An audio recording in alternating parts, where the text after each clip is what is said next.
하나님 아버지,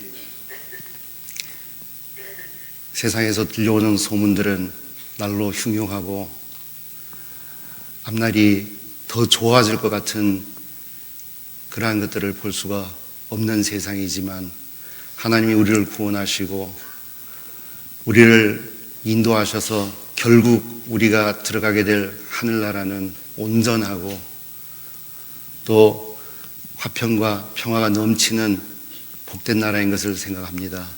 그래서 지금 우리가 서 있는 위치가 영원하지 않고 하늘나라로 향하고 있는 것을 생각할 때 감사합니다. 이 땅에 복음을 주셔서 구원받는 사람들을 일으켜 주시고 지역마다 교회를 세워주시고 복음 전하는 일과 교제하는 일을 하게 하신 것을 감사합니다. 오늘도 여러 곳에서 구원받은 당신의 자녀들이 모여서 하나님을 찬송하며 서로 교제하며 말씀을 나누며 하나님께 영광을 돌리는 시간들을 가질 때에 하나님의 영광을 받으시고 우리의 마음을 하늘의 신령한 복들로 채워주시게 되기를 바랍니다. 어려운 형편 가운데서 복음을 섬기는 자들을 주님 기억하시고 합당한 은혜로 도와주시기를 부탁을 드립니다. 이 시간 우리가 말씀을 펴서 하나님의 말씀을 생각할 때에 주님의 지혜가 우리와 함께 하심으로 말미암아 그 말씀의 의미를 알게 하시고 또 믿음을 더하셔서 그 깨닫게 된 말씀대로 살 수 있는 용기를 더하여 주시기를 부탁을 드립니다. 하나님께 이 모든 것을 부탁드리며 예수님 이름으로 기도드리옵나이다. 아멘. 성경 로마서 5장에 있는 말씀 읽겠습니다. 로마서 5장 12절입니다.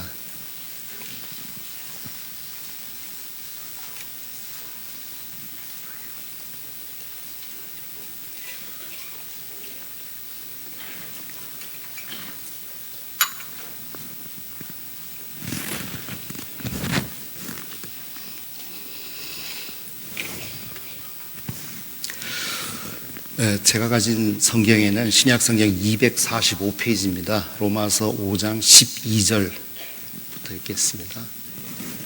12절부터 21절까지 본문으로 택했는데 중간중간 읽겠습니다.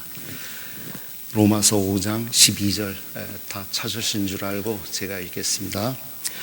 이러므로 한 사람으로 말미암아 죄가 세상에 들어오고 죄로 말미암아 사망이 왔나니 이와 같이 모든 사람이 죄를 지었으므로 사망이 모든 사람에게 이르렀느니라.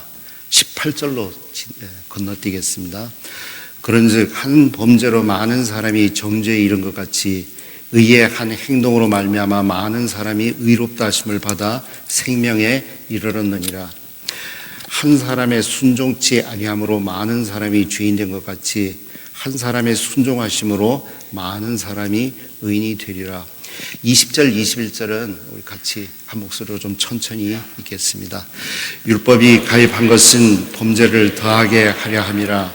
그러나 죄가 더한 곳에 은혜가 더욱 넘쳤나니 이는 죄가 사망 안에서 왕노릇한 것 같이 은혜도 우리로 왕노릇하여 우리 주 예수 그리스도로 말미암아 영생에 이르게 하려 함이니라. 예. 조금 전에 같이 찬송도 부르고 또 찬양대에서 좋은 찬송을 해주셨습니다. 물론 우리에게도 하시는 거겠지만 또 하나님께 드리는 거겠죠. 우리가 이제 이 하나님을 찬송한다는 것은 찬송을 부르는 것만은 아니겠죠. 많은 부분이 있겠지만 그 모든 것을 예배라고 할 수 있지만 특별히 말씀을 공부하고 그 말씀의 의미를 파악을 하고 또 그 감사하고 그 의미를 알아서 이제 그 말씀의 힘을 따라서 사는 것 자체가 하나님께 큰 영광을 돌리는 것이라고 생각을 합니다. 그래서 우리가 말씀을 펴서 이제 같이 생각하는 이러한 시간은 어떤 면에서는 하나님이 얼마나 크신 분인지를 발견하고, 이야, 정말 하나님이 크신 분이시구나. 하나님이 정말 지혜로운 분이시구나.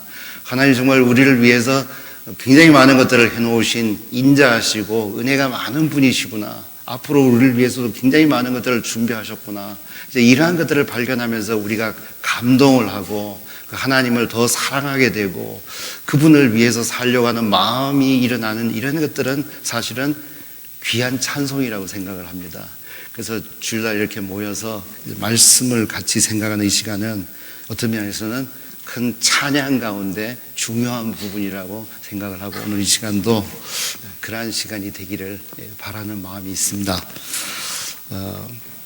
로마서 성경의 주제는 복음입니다. 로마서 1장을 보면은 복음이라는 말이 굉장히 많이 나오고 1장부터 마지막 장까지 이 복음의 여러 가지 부분들을 사도 바울께서 설명을 하고 계십니다. 우리가 익히 잘 아는 부분이지만 이 복음은 굉장히 포괄적인 말인데요. 포괄적인 말인데 우리가 신앙 안에서 복음이라는 말은 죄사함 받는 것을 물론 구원을 주시는 복음을 이야기하죠. 이 구원이란 말도 굉장히 포괄적인 말입니다. 그래서 이 죄사함이 아마 거의 대부분 이 구원이라는 표현을 할 때 의미하는 바겠죠. 근데 죄사함만 구원은 아니죠. 죄사함을 이미 구원받은 자들이 이제 생활 속에서, 세상 속에서 하나님의 도우심으로, 구체적으로 성령의 도우심으로 죄를 이기고 생활 가운데 구원을 이루어 나가는 것도 구원이라고 우리가 이렇게 알고 있습니다. 또 장차 주님께서 오실 때 구원받은 자들이 이러한 몸을 벗고 이제 새로운 영원한 몸을 입고 그 죄의 어떤 전혀 존재도 없는 곳에서 하나님을 온전하게 만나면서 영화롭게 사는 것도 구원의 완성인 영화라고 말할 수가 있습니다. 어쨌든 이 로마서는 이 세 가지를 다 이야기를 하는데 1장에서 4장까지는 이 첫 번째 죄사함에 관한 구원 이야기를 이제 하고 있습니다. 그리고 5장부터 8장까지는 두 번째 이야기, 그 다음 이야기를 하는데 우리가 오늘 5장 본문을 읽었습니다. 그리고 9장에서 11장까지 이제 유대인에 관한 하나님의 계획을 이야기를 하시고 12장부터는 이 모든 것을 이제 우리가 알았다면 어떻게 이 모든 것들을 세상 가운데서 적용할 것인가 하는 이런 구원에 대한 포괄적인 이야기를 전체를 사도 바울께서 다 하신 것 같습니다. 제가 기억이 틀리지 않다면 15장쯤에 로마서 15장쯤에 사도 바울께서 내가 이것을 대강 기록했다는 표현을 하셨어요. 로마에 가지고 싶었는데 가질 수 없어서 먼저 이제 이 편지를 기록하셨는데 16장까지 있으니까 굉장히 긴 편지고 내용도 굉장히 방대한데 사도 바울의 표현은 대강 기록했다고 했습니다. 아마 딴 도시나 어떤 교회에서는 몇 년씩 해야 될 것을 압축해가지고 뭐 요즘 우리말로 엑기스처럼 만들어가지고 했기 때문에 우리가 이제 설교자나 설교를 듣는 분들은 이제 그 말씀들을 풀어서 생각하는 것이 우리의 몫이라고 생각을 하고 그래서 하나님이 얼마나 크신 분인가 얼마나 우리를 위해서 많은 계획을 하셨고 앞으로도 일들을 하실 것인가 이러한 부분들을 발견하고 기뻐하는 것이 귀한 찬송이라고 생각을 합니다. 그래서 성경을 좀 빨리빨리 읽을 수도 있지만 또 천천히 정독하면서 왜 아주 진한 그들을 물을 타가지고 좀 이렇게 희석시켜가지고 마시듯이 이제 말씀을 좀 그렇게 하는 것이 또 우리가 개인적으로 또 같이 교회 안에서 해야 될 일이라고 생각을 합니다.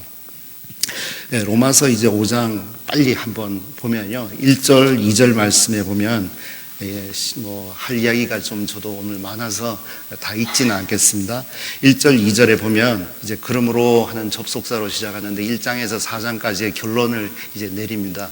이제 여러분들이 정말 죄사함이라는 구원을 받으셨습니까? 그렇다면 하고 이제 다음 주제로 넘어가는데 죄사함을 받은 사람에게 세 가지 특권에 관한 이야기가 1절, 2절에 기록되어 있습니다. 첫 번째는 5장 1절 마지막 부분에 하나님으로 더불어 화평을 누리자. 죄사함 받은 사람의 첫 번째 특권이 하나님과의 평화가 이루어진 것입니다. 하나님과의 평화가 이루어진 사람에게 하나님의 평화가 사실은 오죠. 우리가 다들 평화를 원하지만 전쟁이 있는 곳에는 평화가 없듯이 하나님과 적대 관계에 있는 사람에게는 하나님과의 평화가 없는데 하나님께서 우리를 죄에서 구원해 주심으로 말미암아 이 적대 관계가 해소돼서 우리가 이제 하나님과 평화 관계에 들어갔다는 이야기를 하십니다. 그 결과로 우리 마음에 화평, 이 평화라는 것이 임하죠. 하나님과의 평화가 이루어지지 않은 사람끼리 평화를 한다는 것은 사실은 상당히 불완전한 평화죠. 세상에서 말하는 평화는 하나님과의 적대 관계와 상관없이 우리끼리 그냥 뭐 나쁜 말 하지 말고 좋은 면만 보고 그냥 이렇게 지내자, 이런 평화인데, 하나님은 하나님과의 평화를 이루어진 사람에게 하나님의 평화를 주셨다고, 그래서 누리라고 이야기를 하십니다. 2절에는 이제 그로 말미암아 우리가 믿음으로서 있는 이 은혜에 들어감을 얻었으며 하고, 이제 하나님께서 은혜라는 하나님의 집으로 우리를 받아들이셨습니다. 그래서 우리는 이제 하나님의 집, 은혜라는 집에 들어왔습니다. 방도 은혜라는 방이고, 물건들도 은혜라는 물건들이고, 모든 것이 다 이제 하나님의 은혜이죠. 제가 어제 저녁에 이제 전주에 와가지고 여기 숙소에서 하루 저녁 잤는데요. 뭐 누가 이렇게 준비를 해 놓으신지는 저도 잘 모릅니다만은, 하루 저녁 잠깐 지내는 사람을 위해서 많은 것들을 준비해 놓으신 것 같아요. 시간이 없어서 제가 다 쓰지를 못해가지고 좀 어떤 면에서는 죄송합니다만은, 이제 우리가 손님들을 초청할 때 손님들에게 이 수건은 여기 있습니다. 뭐 화장실은 이렇게 쓰시고 부엌엔 냉장고가 여기 있고 뭐 이렇게 소개하면서 다 쓰시라고 하듯이, 하나님께서 우리를 하나님의 은혜의 집으로 들이셔서 그 방방마다 구석구석에 하나님의 은혜들을 채워놓았기 때문에, 이제 구원받았다면, 하나님과의 평화가 이루어졌다면, 이제 그 하나님의 준비하신 것들을 뭘 준비하셨을까 하는 마음으로 살펴보고 그것을 감사하고 누리고, 그거 써보니까 굉장히 좋던데요 하고 하나님을 높이고, 이러한 것들이 하나님께 찬양을 드리는 삶이라고 생각을 합니다. 그래서 이제 구원받아가지고 하나님의 집에 들어왔다면은 은혜가 무엇인지를 알고 그러한 것들을 감사하고 더 큰 은혜를 사모하고, 이제 이러한 것이 성도들의 삶이라고 생각을 하고요. 세 번째는 하나님의 영광을 바라고 즐거워하니라. 이게 첫 번째, 두 번째가 이제 과거와 현재형이었다면 미래형이죠. 하나님께서 우리들에게 정말 주시려고 하는 것은 이 땅에 있는 것들이 아니고 영원한 하늘나라인데, 우리가 이제 그쪽으로 가고 있습니다. 거기에 대한 소망을 가지고 우리가 어떻게 합니까? 바라고 즐거워한다고 그랬습니다. 이러한 것이 없는데 즐거워하는 것은 좀 문제가 있는 거죠. 무조건 즐거워하는 거. 왜 항상 기뻐하라 그런다고 해서, 어제 저녁에 부모님께서 교통사고를 당해가지고 즉사하셨는데 아니고 감사합니다 이렇게 한다면 돌봐드려야 될 분들이죠. 그런 의미로 지금 항상 기뻐하라는 것이 아니고, 항상 기뻐하라는 것은 우리에게 주어진 어떤 환경이나 어려움보다 우리를 위해서 하나님께서 준비하신 것들이 훨씬 더 많은 거고, 훨씬 더 영광스러운 미래가 있는 것을 알고, 이것쯤이야 하고 넘어갈 수 있는 이런 성도다운 삶을 사는 사람이 감사를 하는 것이죠. 그래서 3절, 4절, 5절에는 환난이나 인내, 연단, 소망, 이 모든 것들은 사실은 세상에서는 굉장히 어려운 것들이고 별로 좋지 않은 것들이지만, 이러한 것들을 우리가 충분히 이길 수 있는 것들을 하나님께서 구원받은 우리들을 위해서 준비해 놓으셨기 때문에 이런 것도 쉽게 지나간다는 이야기입니다. 그래서 5절 마지막 부분에 보면 하나님의 사랑이라는 표현이 있습니다. 이게 사실은 이 모든 것들을 이기고 어려움 가운데서도 어려움을 거뜬히 이길 수 있는, 감사할 수 있는 동력이라고 말할 수 있습니다. 6절 말씀 우리 같이 한번 읽었으면 좋겠습니다. 이 로마서 5장 6절은 성경 전체에서도 굉장히 중요한 구절입니다. 같이 읽겠습니다. 우리가 아직 연약할 때에 기약대로 그리스도께서 우리를 죽으셨도다. 요한복음 3장 16절 하나님이 세상을 이처럼 사랑하사 독생자를 주시니 하는 이런 구절만큼이나 굉장히 중요한 구절이 로마서 5장 6절이라고 생각을 합니다. 하나님의 사랑이 얼만큼 큰가? 이것은 이제 묵상을 늘 해야 될 주제인데, 이렇게 생각할 수 있습니다. 하나님의 사랑이 얼만큼 큰지를 파악하는 방법 중에 하나가 어떤 사람에게 하나님의 사랑이 5절 말씀대로 부어졌는가. 사랑이 부어졌다는 것은 꼭 액체처럼 이렇게 넘치는 것을 이제 연상을 하면 됐겠는데요. 어떤 사람에게 하나님의 사랑이 주어졌는가. 6절에는 우리가 아직 연약할 때에, 조금 다음 문장에서는 경건치 않은 사람을 위해서 죽었다고 했습니다. 중요한 교리적인 표현이죠. 연약했다는 것은 영적으로 죽어 있었다는 겁니다. 하나님을 기쁘시게 할 수도 없고, 또 하나님의 세계에 대해서 뭐 이렇게 알고 싶은 것도 없고, 반응도 할 수도 없고, 스스로 자신을 구원할 수도 없는 영적으로 무능한 죽어있는 이러한 사람을 한마디로 연약한 사람이라는데, 그러한 사람을 위해서 하나님께서 아들을 보내서 그 그리스도가 죽게 하신 것이 하나님의 사랑이라고 표현을 합니다. 8절 말씀 제가 읽겠습니다. 우리가 아직 죄인 되었을 때에 그리스도께서 우리를 위하여 죽으심으로 하나님께서 우리에 대한 자기 사랑을 확증하셨느니라. 이제 두 번째 표현은 죄인 되었을 때라고 조금 더 강한 표현을 하고 있습니다. 사실 이 죄인이란 것은 나쁜 사람인데 나쁜 사람을 위해서 하나님께서 아들을 보내서 죽게 했다고 이야기를 했습니다. 10절 말씀을 보겠습니다.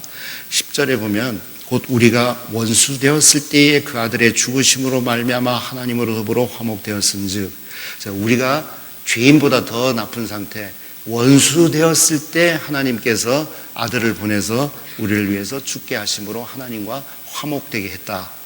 이제 연약할 때, 죄인 되었을 때, 원수 되었을 때 점점 이제 표현의 어떤 강도가 더 세어지는데, 하나님께서 이러한 자들을 위해서 자기의 가장 사랑하는 아들을 드렸다는 것은 하나님의 사랑의 확실한 표현입니다. 우리가 이제 이러한 사랑을 사실은 받고 구원을 받은 사람들입니다.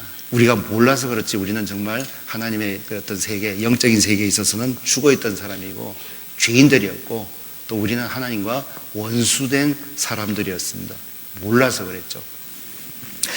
그래서 이제 이 로마서 5장은 1장에서 4장까지 정말 죄사함의 어떤 구원을 받은 사람들이 이제 앞으로 어떻게 살 것인가 하는 이야기를 시작하는 중간 과정에 위치해 있는데, 어떤 면에서는 구원의 확신을 주려고도 이런 말들을 하죠. 구원받은 사람들이 다 구원의 확신을 가지고 있는 건 아니잖아요. 그렇죠? 어떤 사람들은 결혼을 해가지고 부부 사이에 살면서도 이 사람이 과연 내 남편일까? 평생 같이 살 수 있을까? 이런 생각을 할 수 있잖아요. 부부면서도. 그렇듯이 구원받았으면서도 내가 정말 구원받았을까? 하나님이 정말 끝까지 나를 안 버리실까? 이런 속에 있는 사람들은 확신이 없기 때문에 담대하게 자녀다운 삶을 살지는 못하겠죠. 그래서 구원받은 사람들이 확신을 가지고 산다는 것은 굉장히 중요한 건데, 이러한 부분은 우리들에게 확신을 더하기 위해서 주어진 말씀이라고 생각을 합니다. 다시 말하면 하나님께서 우리를 구원하신 데 너무 힘을 많이 쓰셔가지고 이제 은퇴하셨어요. 연금생활자로 돌아가셔서 이제 앞으로는 이제 구원의 은혜를 우리가 감사하면서 보답하면서 살지 하나님의 도움은 더 이상 없을 거다. 이것이 우리가 가르치는, 성경이 가르치는 바람에 우리는 정말 고행의 길을 떠나야 되겠죠. 그렇지만 기독교는 사실 그런 게 아닙니다. 천주교 성당이나 그 정교회 성당을 가보면요, 분위기 자체가 굉장히 음산합니다. 거기서 부르는 찬양들도 굉장히 어둡습니다. 마치 동굴에서 수도승들이 시커먼 망토를 뒤집어 쓰고 고개를 푹 숙이고 그냥 땅 쳐다보면서 질질질 끌리는 옷을 이제 끌고 이제 어두운 불 속으로 들어가는, 그때 이제 중얼거리는 노래 같은 것들을 주로 부르세요. 만약 기독교가 이제 그러한 인상을 받는다면, 내가 구원받았기 때문에 아이고 이제 세상적으로 사는 건 포기하자, 이제 뭐 그냥 포기하고 그냥 주일날 이제 말씀 마치고 먹는 점심으로 최고로 삼고, 뭐 그냥 이제 뭐 여행이고 뭐고 없고 조모임 구역 모임 가고 수양회 가고 그냥 이제 죽어났다. 하지만 앞으로 천국 가서만 잘 살자, 이런 식으로 생각한다면 아마 우리도 수도승들처럼 아마 찬송을 불러야 될 것입니다. 그러나 절대로 성경이 가르치는 바가 그렇지 않다는 것을 오늘 저는 좀 같이 이야기를 나누고 싶습니다. 우리 그리스도인들은 그러한 사람들이 아니다는 이야기를 하나님께서 지금 하시는 거예요. 왜냐하면은 하나님께서는 우리를 구원하시기 위해서도 어마어마한 일을 하셨지만 구원받은 우리들이 세상에 사는 동안에 또 앞으로 그 영원한 나라에 들어가서까지 모든 것들을 온전하게 준비를 하셨습니다. 그러한 것들을 우리가 발견을 하고 누리면서 감사를 하는 것이 우리의 올바른 삶이라고 생각을 합니다. 그래서 이제 12절부터 19절까지 이제 이 부분은 이제 앞부분을 사실은 설명하기 위해서 이제 구약 성경의 어떤 예를 예수님과 연결을 지어서 이제 하고 있습니다. 우리는 원하든 원치 않든 하나님의 눈에는 아담 안에 있든지 예수님 안에 있든지 둘 중에 하나입니다. 이것은 우리가 정해놓은 법칙이 아니고 하나님의 정하신 바입니다. 우리가 정말 그 아담 안에서 태어나서 아담 안에서 살았습니다. 그 안에 사는 줄도 몰랐죠. 그 안에 있는 동안에 우리는 그 속에 있는 것들의 지배를 받았습니다. 시간 관계상 읽지는 않았지만 잘 모르시는 분들은 개인적으로 좀 읽으시기를 부탁을 드립니다. 그 안에는 죄가 있었고요. 또 이제 율법이 있었고, 그래서 이제 정죄를 하고, 너 죄인이다 그러고 지적하고, 그 다음에 이 사망이라는 것이 결국 우리를 끌고 갑니다. 그렇죠?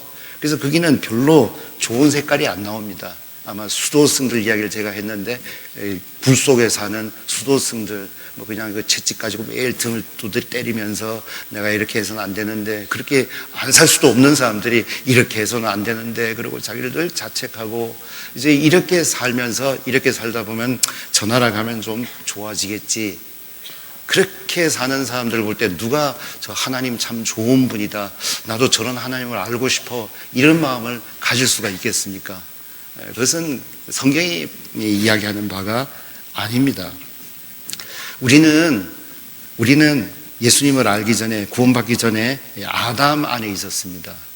우리가 원하든 원치 않았든 죄의 지배 아래 있었고, 사망의 지배 아래 있었고, 거기는 정죄를 했고, 거기는 별로 좋은 것들이 없습니다.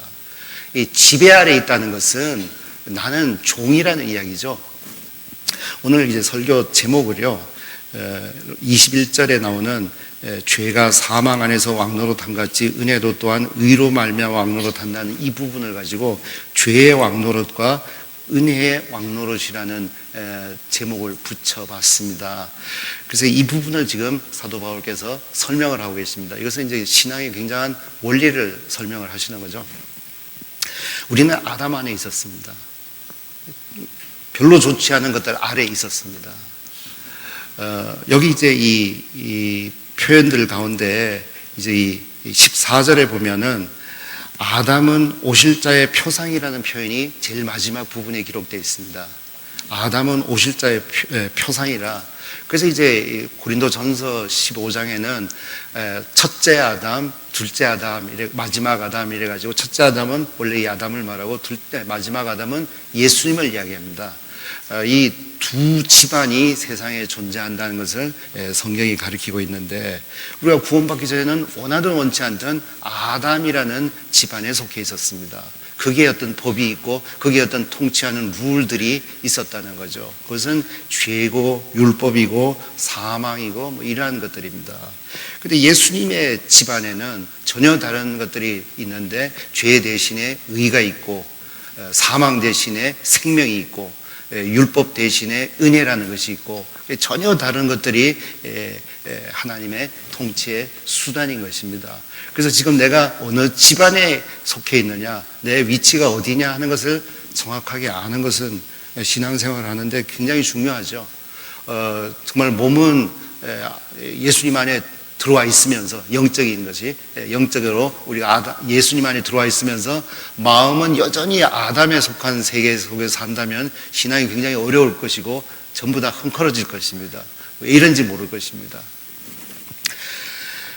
아담 안에 있는 사람이 아무리 예수님 안에 있는 것들을 누리려고 해도 그것은 정말 그 어떤 구름 위에 있는 뭔가를 잡으려고 하는 이제 그런 또 말도 안 되는 것들이 될 것이고, 그래서 우리가 속한 위치가 어딘지를 알고 거기에 있는 것들을 잘 알아서 잘 활용하는 것이 하나님의 은혜를 누리는 것이고, 하나님께 영광을 돌리는 예배하는 삶이라고 믿습니다. 그래서 이 사도 바울께서는 아담의 집에 속한 것과 예수님께 속한 것들을 비교해서 설명을 하는데, 비교를 한다는 것이 똑같다는 것이 아닙니다. 다시 말하면 아담 집이 안 좋은 쪽으로 마이너스 100이라면 예수님 집에 있는 것은 플러스 100이니까 이제 그냥 둘이 합쳐지면 0이다, 이런 개념이 아니고, 어떤 원리는 비슷하지만 아담 아래에 있을 때는 죄가 우리를 통치하고 율법이 통치하고 그래서 정죄를 하고 또 사망이 결국은 우리를 끌고 가는 이런 상태였다면, 예수님 안에는 반대의 것들, 의가 있고, 그렇죠? 은혜가 있고 생명이 있고 이러한 것들이 우리를 인도하여 가시는데, 이것이 그냥 그 죄의 어떤 반대 정도 힘밖에 되지 않는다면 그것은 별로 크지 않겠지만, 이 성경이 이야기하는 것은 이 은혜에 속한 것들, 예수님께 속한 것들은 아담에 속한 것이 마이너스 100이라고 예를 들어서 가정을 한다면 한 플러스 한 2만, 한 5만, 뭐 100만 이렇게 훨씬 더 그때보다 크다는 것을 사도 바울이 이야기를 합니다.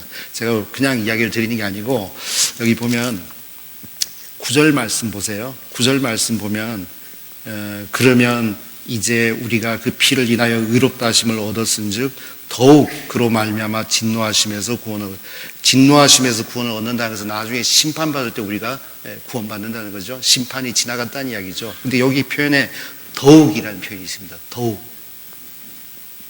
앞에 나쁜 부분이 있었다면, 앞에 것이 있다면 그보다 훨씬 더 큰 것이 앞으로 올 것이다.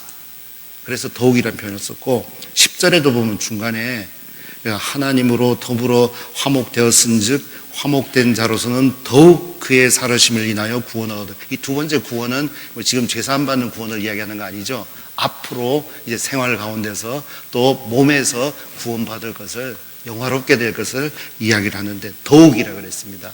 이제까지 우리를 죄에서 구원하신 하나님께서 더 큰 은혜로 우리를 구원하시고 구원하실 것이라는 것을 이야기를 합니다.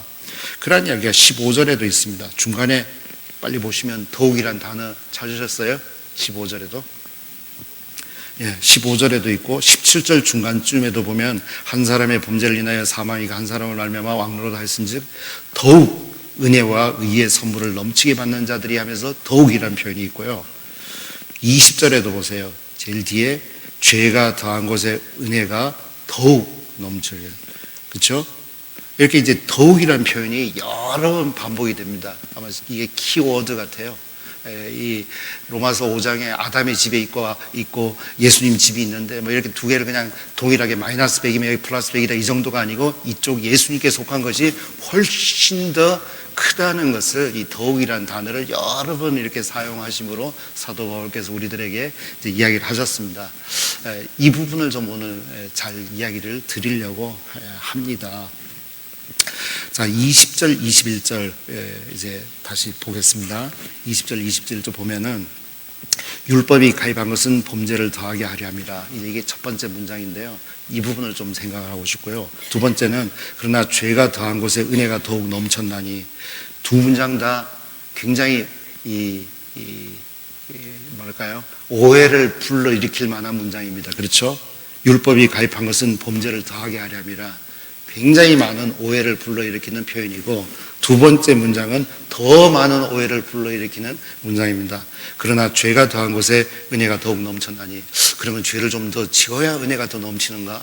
좀 더 내가 나쁘게 살아야 되는가?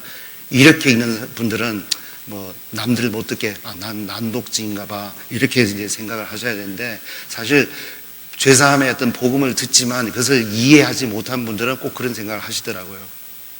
꼭 그렇게 생각하세요. 21절 말씀, 이는 죄가 사망 안에서 왕노릇함 같이. 이게 이제 세 번째 부분인데, 죄가 사망 안에서 왕노릇한다. 너무 어려서 이제 죄의 왕노릇이라고 말할 수 있습니다. 은혜도 또한 의로 말미암아 왕노릇한다. 은혜가 의와 함께 왕노릇한다, 통치한다 그 말이죠. 다섯 번째 문장은 우리 주 예수 그리스도로 말미암아 영생에 이르게 하는 거예요. 영생을 얻은 사람이 또 무슨 영생에 이릅니까? 이 영생은 지금 우리가 구원받았다, 죄사함 받았다는 영생을 이야기하는 게 아니고 영원한 나라에 들어가는 그 영생을 말하는 것입니다. 그래서 이 다섯 개를 쪼개가지고 조금 앞에 부분을 인용해 가면서 좀 같이 생각해 보겠습니다. 첫 번째 문장, 율법이 가입한 것은 범죄를 더하게 하려 함이라. 이제 가입했다는 것 자체가 뭐가 있는데 들어온 거잖아요. 어떤 모임이 있는데 회원으로 누가 가입하듯이 원래 세상에 아담의 집에 죄가 있었습니다. 죄가 있었는데 율법이 들어와서 들어왔다는 이야기죠. 먼저 죄가 있었고 율법이 들어왔단 말입니다. 율법에 관해서 우리는 어느 정도 많은 지식을 사실은 갖고 있습니다. 특별히 로마서 3장에서 말하는 것처럼 율법은 모든 사람의 죄를 드러내고 하나님 앞에 그 입을 닫게 하는 이런 역할을 한다고 들었습니다. 갈라디아서에서는 몽학 선생처럼 우리를 그리스도에게로 인도하는 역할을 한다. 이 정도는 이제 다 알고 계시리라고 생각합니다. 그래서 이제 구원받았기 때문에 이제 그러한 율법의 역할은 우리들에게 별로 필요가 없다. 이래서 어떤 구원받은 사람들은 아주 쉽게, 그래서 이제 율법은 더 이상 이제 필요가 없다고 율법 폐기를 주장하는, 신학적인 용어로는 율법 폐기론자들이 일어났습니다. 이제 우리는 율법이 필요 없고 은혜 안에 있기 때문에 마음대로 살아도 된다. 그냥 사도 바울이 말씀하신 건 그런 말씀이 아니고, 또 예수님께서도 내가 율법의 1.1핵이라도 폐하러 온 것이 아니고 온전케 하러 왔다고 말씀하셨고, 성경은 그것을 이야기를 합니다. 사실 이 구원받은 사람들에게 율법은 어떠한 역할을 할 것인가, 율법은 어떤 위치에 있어야 될 것인가, 이 부분에 관한 이야기가 로마서 7장 이야기입니다. 그래서 이 부분 이야기를 사실 로마서 7장에서 하는데 그 이야기를 지금 언급을 하는 것입니다. 율법이 가입한 것은 범죄를 더하게 하렵니다. 이것은 죄사함 받기 전에 사람들에게만 해당되는 이야기는 아니죠. 율법에 대해서 우리가 사실은 잘 모른다고 말하는 것이 좀 솔직한 표현일 것입니다. 제가 조금 전에 연락을 했듯이 이제 그러한 부분에 대해서 좀 알지, 정말 구원받은 사람들의 율법은 과연 뭔가, 이런 생각을 해봐야 되는데 그렇지 못한 경우들이 자주 일어나는 것을 봅니다. 어떤 사람들은 율법이 가입한 것은 범죄를 더하게 하렵니다 하면은, 그러면 하나님께서 우리로 죄를 좀 더 짓게 하려고 고의로 율법을 수입하셨나? 이런 이제 오해를 하기도 합니다. 지극히 인간적인 발상이죠. 우리가 이제 성경 전체를 이렇게 살펴보면 하나님께서는 악에게 시험을 받지도 아니하시고 친히 아무도 시험하지 아니하신다. 그러한 표현이 야고보서에서 나옵니다. 그렇죠. 사람이 미혹을 받는 것은 욕심 때문이라고. 그래서 욕심이 잉태하면 죄를 낳고 죄가 장성하면 사망이 이른다는 표현을 야고보서에서는 하셨습니다. 이 하나님은 억지로 우리를 죄 더 많이 짓게 하려고 율법을 주신 것은 절대로 아니시죠. 하지만 율법은 많은 일들을 합니다. 구원받은 우리들에게도 어떠한 역할을 여전히 하고 있다는 겁니다.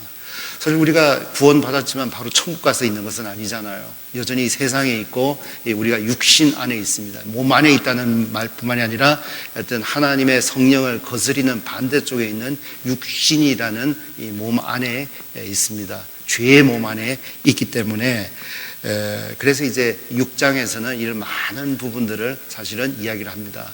그러나 6장, 7장의 많은 그 율법이나 죄에 관해서 걸려 넣어지는 경우는 이제 5장에서 설명한 이러한 부분들이 사실은 충분히 이해가 되지 않고 자기 삶에 적용이 되지 않았기 때문에 죄 때문에 넘어지고 고민하고 죄를 안 지으려고 애쓰고 말씀대로 살려고 애쓰는데 열심히 하다가 결국은 넘어져가지고 힘들어서 도저히 못하겠다. 사도 바울의 표현처럼 오라 나는 공고한 자로다 하면서 누가 여기서 나를 건져내겠냐는, 괜히 구원받아가지고 너무 이렇게 힘들게 사는 것처럼 이런 표현을 하는 분들이 간혹 계시기 때문에 이제 사도 바울께서 사실 우리는 그렇게 살려고 구원받은 게 아니다. 하나님 우리를 그런 위치에 두려고 우리를 구원하신 게 아니고, 은혜의 통치라는 것은 옛날에 그 율법의 통치나 죄의 통치보다 훨씬 더 반대쪽이지만 훨씬 더 강력하고 온전한 것이다 하는 것을 지금 5장에서 설명을 하고 6장, 7장에서 이제 거기에 대해서 자세하게 설명하는 것이라고 생각합니다. 결국 우리는 5장에서 6장, 7장을 빨리 건너뛰고 8장에 승리한 삶으로 사는 것이 하나님이 원하는 바겠죠. 그래서 뭐 이거 5장을 잘 이해하신 분들은 6장, 7장 건너뛰고 8장으로 바로 넘어가셔도 되겠습니다만은 신앙 안에서 그렇게 우등생들이 많지는 않으신 것 같더라고요. 저를 비롯해서요. 그래서 이제 좀 이야기를 드리는 겁니다. 원래 아픈 분들이 많아야 의사가 필요하고 모르는 사람들이 많아야 선생님들도 필요하고 하듯이 우리가 신앙을 잘 못하기 때문에 성경 교사들도 필요하고 설교하는 사람도 필요하다고 생각을 합니다. 그래서 하여튼 그러한 부분을 공감대를 형성해 가면서 좀 이야기를 하고 싶습니다. 율법은요, 첫 번째 죄에 대한 지식을 우리들에게 많이 공급을 했습니다. 로마서 7장을 읽어보신 분들은 이 기억을 한번 되살려 보십시오. 사도 바울께서 이런 이야기를 했습니다. 사도 바울께서 율법은 죄로 심히 죄되게 한다는 표현을 했습니다. 그죠? 또 율법은 내가 계명을 모를 때 내가 계명을 같이 찾아보겠습니다. 7장 7절 말씀 7장 7절 말씀 보겠습니다. 7절에 보시면 그런즉 우리가 무슨 말하리요 율법이 죄냐 그럴 수 없느니라 율법으로 말미암지 않고는 내가 죄를 알지 못하였으니 곧 율법이 탐내지 말라 하지 아니하였다면 내가 탐심을 알지 못하였으리라. 사도 바울이 개인의 어떤 간증을 좀 하고 있는 것입니다. 율법의 대표적으로 십계명이 있는데 십계명의 첫 번째 4가지는 하나님께 관한 부분이고 나머지 6가지 이제 사람들 사이의 관계죠. 사람들 사이의 관계를 한번 생각을 해보겠습니다.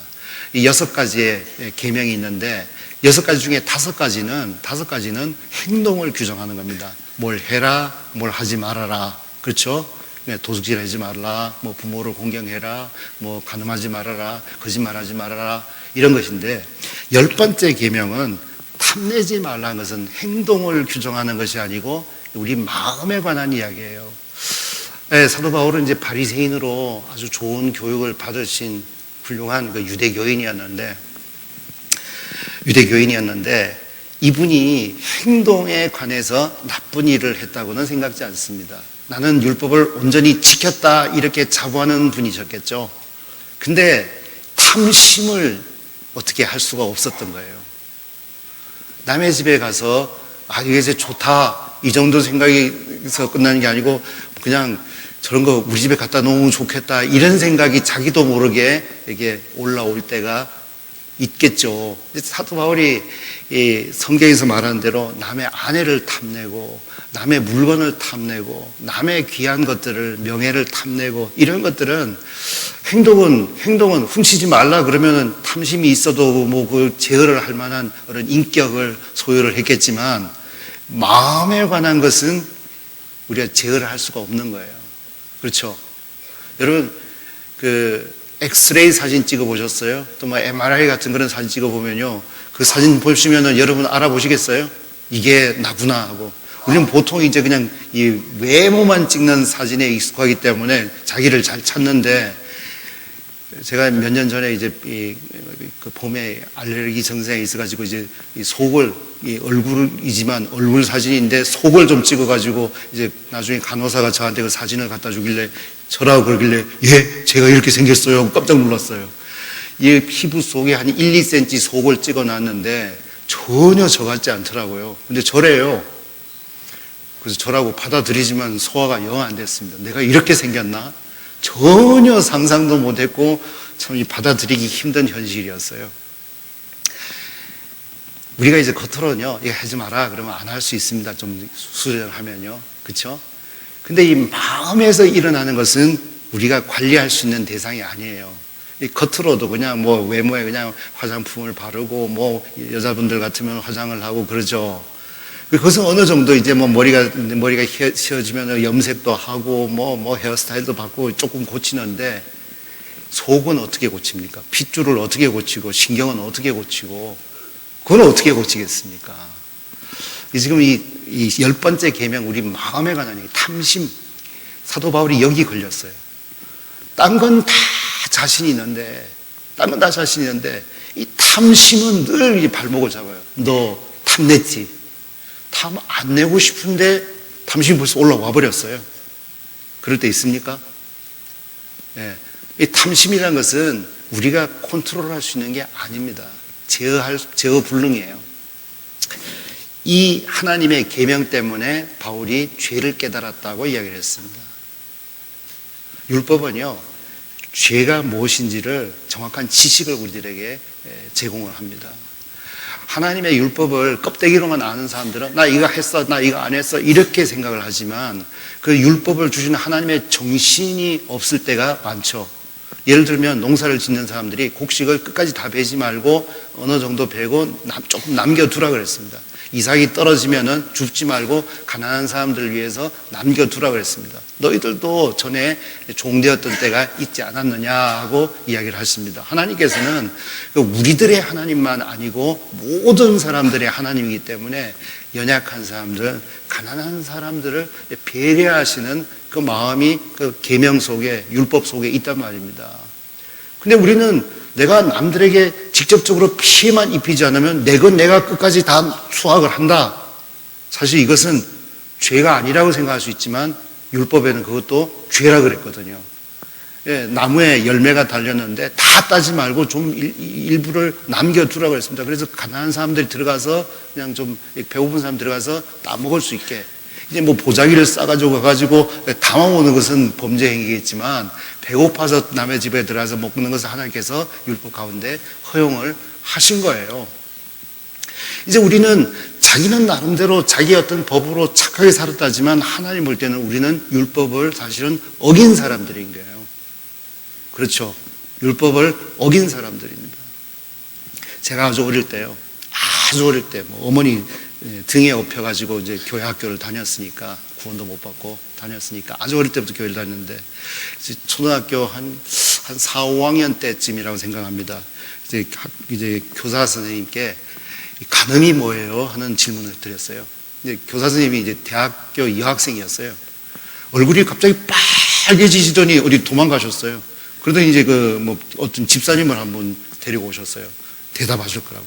그 집사님, 간음이 뭐예요? 하니까, 그건 뭐 어려운 게 아니고, 한 남자가 두 여자를 사랑하든지, 한 여자가 두 남자 이상을 사랑하든지, 그래서 제가, 그럼 전 간음하는 거네요? 하니까, 왜? 그래서 전 제 여동생도 사랑하고 제 어머니도 사랑하는데, 그게 아니고, 이제 이러면서, 이제 예를 들어서, 이제 결혼한 남자가 있는데, 자기 아내 외에 다른 여자를 뭐 좋아해가지고, 뭐 어떤 좋지 않은 행동을 하고, 그러면, 뭐 그런 설명 하시더라고요. 그래서 제가, 그럴 것 같으면 왜 결혼을 했죠?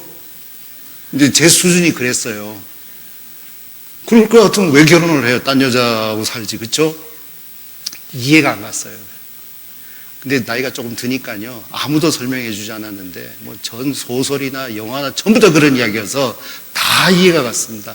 싸움하는 것도 이해가 가고, 이혼하는 것도 이해가 가고, 뭐 도망가는 것도 이해가 가고, 뭐 그렇게 하지 않는 영화 보면 재미없어서 못 볼 정도로 다 이해가 갔습니다. 네, 다 이해가 가요. 우리가 평소에 우리 이거 다 하는 거야 하는 것 중에 하나님 보실 때 죄가 굉장히 많단 말입니다. 몰라서 그렇지. 그렇죠? 우리는 정말 남들에게, 남들에 대해서나 자기에 대해서 몇몇 가지 자기가 아는 법들을 가지고 있지만 하나님의 법을 할 때, 이것은 내 어떤 마음으로 살았던 것이지 하나님의 마음 없이 살았던 것, 이게 전부 다 죄구나 하는 것을 알게 됩니다. 구원받은 사람에게도 해당되는 이야기죠. 어떤 의식적인 것, 먹어야 될 것 먹지만 이런 것이 우리들에게 해당되는 것은 아니지만 그 율법 속에 있는 하나님이 우리들에게 말씀하시는 정신이 있죠. 하나님의 성품, 이러한 것들은 사실은 우리들에게 여전히 존재하는 것이잖아요. 그러한 것들을 신약 성경 이 서신자 여러 부분에서 풀어서 사실은 여러 가지로 설명을 하고 있는데 그것이 전부라고 생각할 수는 없죠. 그것이 전부라고 생각할 수가 없습니다. 옛날에 아주 젊을 때요, 성경 읽으면서 짐승과 간음을 한 자는 죽일 것이니라 그러면 이런 놈들이 다 있어, 이런 걸 다 써놓으셨을까 이렇게 했는데 요즘엔 그런 사람들이 자주 나와가지고 하나님께서 수천 년 전에 이 성경을 기록하실 때 사람들이 이렇게 하실 것을 아시고 하셨나? 아니면 그때도 그런 사람이 있었나? 이런 생각을 하는데 어쨌든 율법은 죄에 대한 지식을 우리들에게 굉장히 많이 제공을 하기 때문에 내가 믿음으로 행치 않는 것도 사실은 큰 죄구나, 같은 죄구나 하는 것을 알게 되면서 우리가 얼마나 연약한 자인지, 그래서 하나님의 은혜가 없이는 살 수 없는 자인지를 알게 해주는 역할을 구원받은 우리들에게도 여전히 하고 있다는 것을 말씀드릴 수가 있습니다. 또 율법 죄의 본질을 이야기하죠. 제가 탐심 이야기했습니다마는 죄는 정말 죄는 우리를 돕는 존재가 아니죠. 우리를 사망으로 끌고 가는 존재입니다. 죄는 로마서 5장에서 표현한 대로 죄가 왕노릇을 합니다. 왕노릇이라는 것이 아주 좀 완고한 표현인데 왕노릇하는 건 통치를 한다는 거죠. 우리는 이제 이 왕의 아래에 지금 살고 있지는 않습니다만은 사극들을 통해서 왕의 아래에 산다는 것이 어떠한 것인지를 어느 정도는 이제 이해를 하고 있습니다. 죄가 왕노릇을 합니다. 또 사망도 왕노릇을 합니다. 통치를 한다는 거죠. 한마디로 표현하면 죄가 폭군처럼 우리를 다스렸다는 거예요. 세계 역사를 보면은 폭군들이 여러 명 있었습니다. 그렇죠? 지금도 있고요. 현재 있는 이야기는 좀 정치적인 발언이기 때문에 빼고 옛날 이야기만 하면 뭐 옛날에 초대교회 당시에 이제 네로 황제라든지 이런 사람은 폭군이었습니다. 그렇죠? 20세기에 히틀러나 스탈린 같은 사람도 폭군이었습니다. 우리 북쪽 이야기는 빼고요. 정치적인 이야기니까. 하여튼 폭군들이 있습니다. 이 폭군은 정말 어떤 아주 잔인하죠. 자기의 어떤 뭔가 생각을 위해서는 뭐든지 할 수 있는 이러한 존재들입니다. 이러한 존재들인데 폭군 아래 있다. 죄가 폭군이라면 폭군 아래 있다는 것은 나는 그의 노예였다는 표현입니다. 조금 이따가 이야기할 부분이지만 나는 죄의 노예였습니다. 나는 이 사망의 노예였습니다. 히브리서에서는 우리가 죽기를 두려워해서 이렇게 종로로 단다고 표현을 하는데 노예였다는 이야기입니다. 노예 12년이라는 최근에 나온 몇 년 전에 나온 영화를 혹시 보신 적 있으세요? 다들 뭐 성경만 읽으시고 전도만 하셔가지고 뭐 그런 거 관심 없으실 줄 알아서 제가 대표로 봤습니다. 하여튼 시간이 있으시면 한번 보셔도 큰 죄는 안 되리라고 생각을 합니다. 이제 실화를 바탕으로 이제 소설을 썼는데 그걸 이제 영화를 만들었다 그랬더라. 미국 북쪽에 이제 시카고 쪽에 살던 사람인지만 또 워싱턴인지 기억은 잘 안 납니다만 어떤 음악을 하면서 목수일을 하는 사람이 어떤 나쁜 사람의 게임을 받아가지고 납치가 돼가지고 남부의 노예로 팔렸습니다. 19세기죠. 1800년대 이야기죠. 그래서 이 사람이 자유인인데 노예가 돼가지고 굉장히 고생을 하다가 어렵게 이제 12년 만에 거기서 빠져나와서 그것을 이제 기록을 했고 소설로 만들었고 영화로 만들었는데요. 옛날에 뿔이라는 유명한 이제 소설도 있었고 영화도 본 기억이 있는데 많이 잊어버렸는데 최근에 그걸 보면서 우리가 정말 죄의 노예였었는데 하는 생각을 아주 다시 좀 할 수가 있었습니다. 노예라는 것은 정말 비참한 삶이죠. 자기라는 것이 있을 수가 없죠. 주인의 어떤 주인의 물건입니다. 소나 짐승처럼 팔고 살 수도 있고 마음대로 할 수 있는 이런 존재지 인격이라든지 이런 것이 전혀 존재하지가 않죠. 이 죄가 우리를 폭군처럼 다루면서 우리가 노예 상태에 있었다는 것을 성경은 여러 군데서 이야기를 합니다. 에베소서 2장에 보면 허물과 죄로 죽었던 우리를 살리셨도다 하면서 그때 공중의 권세자군들 아래 있으면서 그 노예 상태에 있으면서 우리가 원치 않았던 것, 세상의 어떤 분위기 때문에 죄 속에 있으면서 불순종하면서 그 불순종의 아들들 가운데 역사는 영의 지배 아래에 있었던 우리였다는 것을 하나님께서 이야기를 하십니다. 그게 이제 죄의 어떤 지배 아래에 있는 죄의 노예였던 구원받기 전에 우리를 이야기하는데요. 이제 조금 이렇게 생각이 짧다 그래야 되나요? 그런 분들은 나는 별로 노예라고 생각지 않는데요. 이런 분들도 계세요. 그런 분들도 계시지만은 조금 생각을 조금 더 깊이, 조금 더 성경적인 근거를 가지고 해보면 우리는 정말 이 아담 안에 있었습니다. 뭐 노예들도 다 똑같은 노예는 아니겠죠. 그래서 조금 편하게 사는 노예도 있고 심하게 고생하는 노예도 있겠습니다만은 그게 노예지 뭐 큰 차이가 있겠습니까? 주인의 어떤 뜻에 따라서 언제든지 바뀔 수 있는, 운명이 바뀔 수 있는 게 노예라는 거 아닙니까? 하여튼 그 영화를 생각하면 아주 비참한데 그게 하나님이 영적으로 우리를 보시는 모양이었다. 아담 속에 있는 모든 사람이 그러한 사람이었다는 것을 이야기를 이제 합니다. 죄는 폭군이에요. 그래서 정말 죄가 우리를 협박하고 어떨 때는 회유도 하고 위협하고 뭐 이렇게 해가지고 죄를 계속해서 짓게 만들죠. 제가 이제 마약을 하는 많은 사람들을 좀 전도를 하고 그래서 이제 같이 생활해 보기도 하고 해봤습니다. 한 사람이 이제 마약을 하다가 이제 복음을 듣고 이제 구원을 받았어요. 마약을 그냥 조금 하는 게 아니고 완전 마약 중독자예요. 아침에 주사 2대 맞고 점심 때 2대 맞고 저녁에 2대 맞고 하루에 하여튼 5-6대를 마약 주사를 해야 이제 사는, 아무것도 못하죠. 그것만 하는 사람이었는데 구원을 받고 기적적으로 이제 마약에서 벗어났어요. 기적이죠. 그래서 제가 이제 한 번은 어디 여행을 같이 가면서 물었습니다. 아니 처음에 마약을 할 때 굉장히 기분이 좋다고 그러는데 얼만큼 기분이 좋았어? 한번 이야기를 해봐. 이렇게 물어봤더니 그 친구가 목사님 한번 해보세요. 아실 거예요 그러더라고요. 그래서 하여튼 잘 모르겠어요. 마약을 이제 처음 할 때는 굉장히 기분이 좋대요. 뭐 구름 위를 날아다니는 것처럼 뭐 세상이 전부가 자기 것처럼 이렇게 굉장히 기분이 좋답니다. 근데 이제 마약 중독자가 되잖아요. 마약 중독자가 되면 어떤 기쁨이 없고 마약 기운이 떨어지면 굉장히 고통스럽대요. 막 온 뼈가 그냥 다 녹아내리는 그러한 고통. 그냥 밤에 잠을 자면 계속 악몽을 꾸고 하는 이런 고통. 그래서 마약을 다시 찾죠. 마약을 하는 중독자들이 마약을 하는 것은 기쁘려고 하는 게 아니고 그 고통을 없애려고. 이제 그게 이제 자꾸 심해지죠. 그래서 이제 결국은 죽게 되는데 아마 마약이라는 게 굉장히 좋은 표현 같아요. 마자가 들어가는 게 그런 것 같아요. 처음에도 좋고 계속 좋고 앞으로도 계속 좋으면 그것은 바카스지 마약이 아니잖아요. 하여튼 이 마약 중독자가 됐는데 마약이 이제 들어와야 될 시간이 안 들어올 때 얼마나 고통스러웠는지 좀 이야기해 보라 그랬거든요. 그 친구가 또 한다는 소리가 제가 이제 시편을 읽는데 하면서 성경 읽은 이야기를 하더라고요. 그 왜 다윗 왕께서 이제 범죄한 이후에 내 온몸이 물같이 녹았나이다 이런 표현을 하죠. 그걸 읽으면서 다윗도 마약 환자였나 이렇게 깨달아졌대요. 마약을 중독자들이 이제 마약이 안 들어올 때 이제 그게 막 그냥 온몸이 비틀어지고 뼈가 녹는 것 같은 아픔, 고통이 온대요. 그래서 마약을 안 한 사람이 이런 고통을 모를 텐데 마약 했는가 보다. 그렇죠. 이렇게 질문을 하더라고요.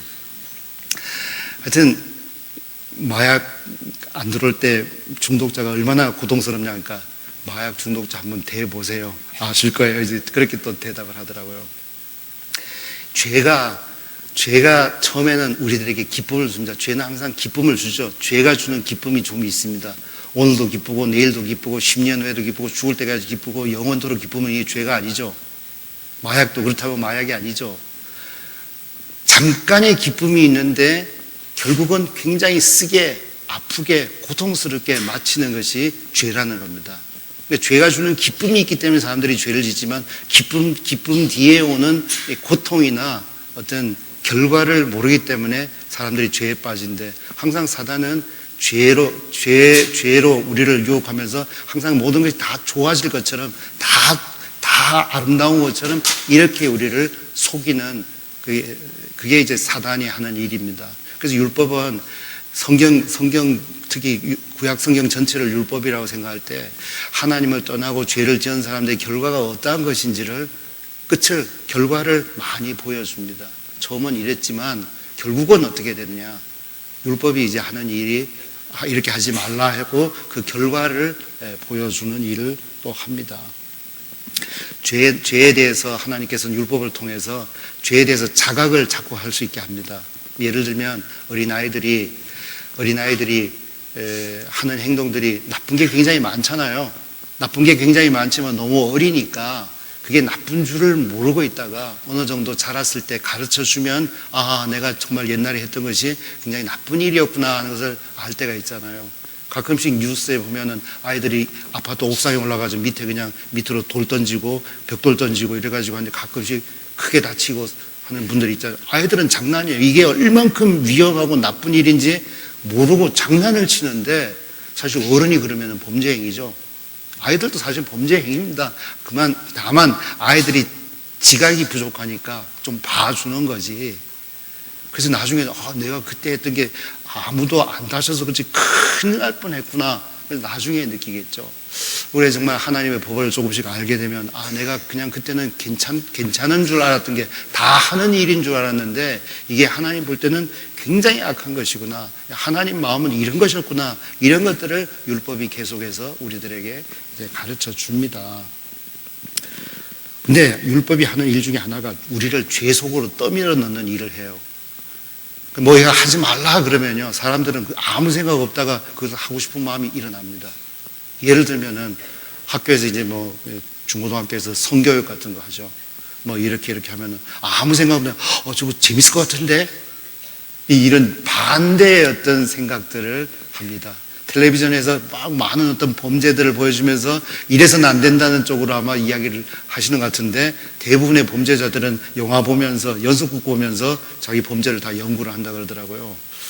이 법이 하지 말라 그럴 때 우리 속에 있는 육신이, 법이 나쁜 게 아니고 육신을 통해서 사단이 악용을 해가지고 우리를 그 범죄하고 싶은 욕망을 일으킨다고 이야기를 했습니다. 그래서 로마서 7장에서는 7장 5절에는 죄의 정욕이라고 표현을 했습니다. 이것이 이제 율법이 가르쳐 주는 부분입니다. 하여튼 이런 것들을 합니다. 두 번째 이야기, 죄가 더한 곳에 은혜가 더욱 넘쳤나니. 어떤 사람들은 은혜를 많이 받으려면 죄를 더 지어야 되는구나. 십자가의 강도는 참 좋았겠다. 그런 상태에서 예수님 만났으니까 나는 죄가 별로 없어가지고 이렇게 구원을 잘 못 받는 것 같아요. 이런 생각을 하시는 분들이 간혹 계시더라고요. 근데 그 말을 하는 건 아니죠. 우리가 이제 물론 이제 수평을 우리가 지금 있는 위치가 여기라면은 우리가 그냥 이렇게 있으면서 바로 그냥 복음을 듣고 하나님 쪽으로 가는 게 아니고 하나님께서는 이 죄인은 되게 우리를 정말 밑으로 지옥 가까이로 내려가지고 다시 위로 올리는 이런 복음의 역사를 합니다. 그렇죠? 요한복음 8장에 보면은 예수님 앞에 간음 현장에서 잡힌 여자가 섰습니다. 그날 안 들켰으면 아마 그냥 평범하게 살 여자였는데 그 여자를 하나님께 예수님 앞에 세우기 전에 그냥 그 죽음 앞까지 끌고 갔죠. 돌이 날아오기 직전에 예수님께서 그를 구해서 위로 올려놨습니다. 복음을 이제 하나님께서 그러한 방법으로 우리들에게 증가하신다고 말할 수 있습니다. 복음이란 것은 모든 사람에게 동일한 거지만 복음에 대한 감사나 느끼는 것은 천차만별이죠. 누가복음에 보면은 바리새인 한 명이 예수님을 초청했는데 그는 그냥 예의로 예수님을 대했지만 그 집에 있을 때 어떤 죄인 여자가 와서 눈물로 예수님 발을 씻기고 머리털로 닦았다는 표현을 성경은 하고 있습니다. 그 여자를 비난할 때에, 예수님을 그래서 비난할 때에 예수님께서는 사함 받은 것이 많은 자가 더 많이 사랑한다는 이야기는 구원에 대한 감사나 정말 그 하늘에 대한 소망이 더 많은 자들은 정말 그 죄의 깊이를 더 아는 사람이라고 감히 말할 수가 있습니다. 그래서 우리가 신앙생활에서 하나님의 은혜가 얼만큼 필요한가 하는 것은 내가 얼마나 연약한 사람인가, 은혜 없이는 내가 얼마나 죄 속에 빠질 수밖에 없는 사람인가를 아는 사람이 하나님의 은혜를 더 누리고 하나님을 더 사모하는 사람이 되는 거죠. 21절로 가서요, 죄가 사망 안에서 왕노릇한 것이, 결국 죄는 사망으로 우리를 끌고 갑니다. 이제 죄가 사망 안에서 왕노릇한다 그랬습니다. 조금 이야기를 드렸는데 계속해 보겠습니다. 왕노릇한다는 것은 통치한다는 건데 조금 나쁘게 말하면 고삐를 쥐었다 이렇게 표현할 수가 있습니다. 옛날에 이제 마부들이 이 큰 말을 끌고 갈 때 고삐를 딱 쥐잖아요. 고삐를 쥐면은 아무리 힘이 좋은 말이지만은 뭐 그냥 자기 뜻을 꺾어야 되죠. 항상 자기 뜻대로 않고 그 고삐를 쥔 사람 뜻대로 해야 됩니다. 아프니까. 죄가 우리를 지배한다는 것은 죄가 우리 고삐를 주었다는 이야기입니다. 우리를 잡았어요. 약점을 잡고 우리를 끌고 갑니다. 어디로 끌고 갑니까? 결국은 죽음으로 끌고 갑니다. 사망으로 끌고 갑니다. 죄하고 사망하고는 한패예요. 둘이 이제 같이 해가지고 통치를 하는 겁니다. 사실 죄의 모양은 죄가 일단 처음에는 뭐 멋있어 보이고 죄가 처음에는 기쁨을 주는 것 같지만 결국은 사망의 모양들이 나옵니다. 죄송합니다만 사람이 이제 점점 늙어가면 이제 죽어가는 사람 모습으로 자꾸 비슷해지죠. 저도 젊었을 때가 있었거든요. 지금도 좀 젊지만 그때보다는 좀 늙었죠. 하여튼 이 흰머리가 좀 있어서 이제 검은 칠을 좀 하고 왔습니다. 미술 공부를 어릴 때 해야 되는데 요즘에 이제 머리에다가 이제 조금 합니다. 하여튼 이 나이가 드니까 이제 이 사이도 좀 자꾸 벌어질라 그래가지고 뭐가 저 음식 먹고 나면 자꾸 뭐가 기기도 하고 뭐 나이 드신 분들이 뭐 다리에 여름에 더운데 바람이 난다 그러길래 뭐 선풍기가 들었나 뭐 이렇게 생각했는데 저도 조금씩 그런 현상이 나타나기도 하고 주름살이 좀 생기기도 하고 잠을 잤는데 자는 둥 마는 둥 하기도 하고 그런 현상이 좀 이제 나타나기 시작했습니다. 이게 이제 점점 어느 쪽으로 가는 겁니까? 이제 죽은 사람 쪽으로 가고 있는 열차를 지금 타고 있습니다. 이제 그렇게 되면은 마치 이제 여름에는 이제 뭐가 무성하다가 가을 되면 이제 이파리들이 누래지더니 이제 다 떨어지고 이제 앙상하게 되니 그러니까 머리숱도 이제 앙상하게 돼가지고 뒤에서 보면은 이제 뭐 그냥 벌겋게 다 보이고 이제 이게 이제 겨울로 가는 겁니다. 인생이 그렇죠? 인생이 겨울로 가는 겁니다. 이제 그래서 이제 뭐랄까요 색깔도 이제 좀 바래고 그죠? 제 할머니가 한 분 계셨는데 돌아가셨죠. 나이가 90살쯤 됐을 때 제가 중학교 다녔습니다. 그때 할머니는 할머니로 태어나셨죠? 하고 물었어요. 그리고 그 할머니가 예끼 녀석아 나도 젊은 때가 있었고 내가 16살 때 네 할아버지가 날 쫓아다니가 내가 뭐 하면서 막 그런 이야기를 하시더라고요. 그래서 아니에요. 제가 태어나서 보니까 그때부터 할머니던데요. 뭐. 그래서 제가 태어나서 보니까 벌써 그때 할머니셨어요. 평생 할머니셨어요. 그렇다고 해서 젊은 시절이 없었던 건 아니잖아요. 그렇죠? 네. 근데 젊은 때가 있었을까 하고 생각할 만큼 정말 늙으신 분을 보니까 정말 점점 어느 쪽으로 가는지 방향을 알겠더라고요. 젊은 쪽으로 못 가죠.